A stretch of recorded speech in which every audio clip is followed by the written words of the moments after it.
pumapangalawa sa mga probinsya ng Central Luzon ang Pampanga na may pinakamaraming registered business na nasa 26,000 na kumpanya ayon sa Regional Social Economic Trends Report ng Philippine Statistics Authority ng taong 2018.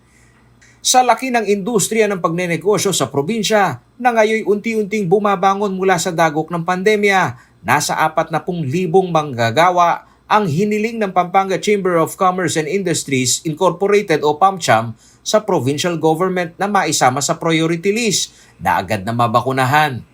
Nag-uusap kami ng provincial government, si Governor Dennis Delta Pineda, and then kinuha yung requirement namin kung ilan yung possible,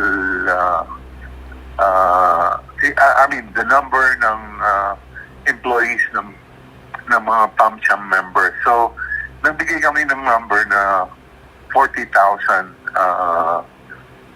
people, no, or employees. Ayon kay PAMCHAM Chairperson Jesnick daw, paborable sa kanila ang ginagawang inisyatibo ng provincial government na bigyan na ng alokasyon sa bakuna ang mga manggagawa. Ilibre man umano ito o ipabayad sa mga kumpanya. Malaking bagay na umano na isama sa prioritization list ang mga economic frontliner. Of course, kung ibibigay ito ng libre, hindi tatanggihan ng businesses yun. Pero kasi ang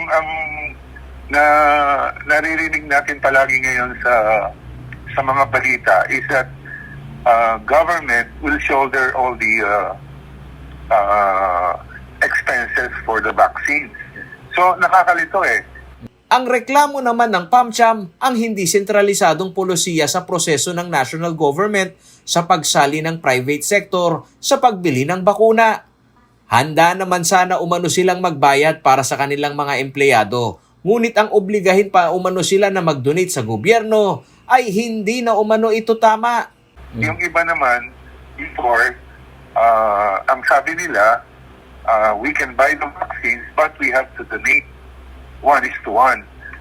So, ang business sector, and I'm particular sa Pampanga Chamber, okay lang kami na bayaran yung vaccine. Pero yung magbibigay ng additional donation, meaning 1:1, meron kaming mga members na hindi conforme doon. Matatandaan sa naunang pahayag ni Presidential Advisor for Entrepreneurship and Go Negosyo founder Joey Concepcion, may 200 malalaking kumpanya na umano sa bansa ang nag-pledge sa gobyerno na bumili ng bakuna. Ang AstraZeneca na may base cost na $5 o higit 200 piso per dose umano ang bibilhin ng mga nasa pribadong sektor.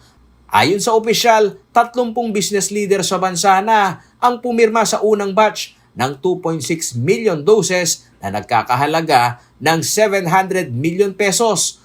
Sa naturang tripartite agreement ng pribadong sektor, kalahati ng biniling bakuna ay idodonate sa gobyerno at inaasahan naman umano itong maidudulot o darating sa second quarter ng taong 2021. Paulo G. Santos, CLTV News.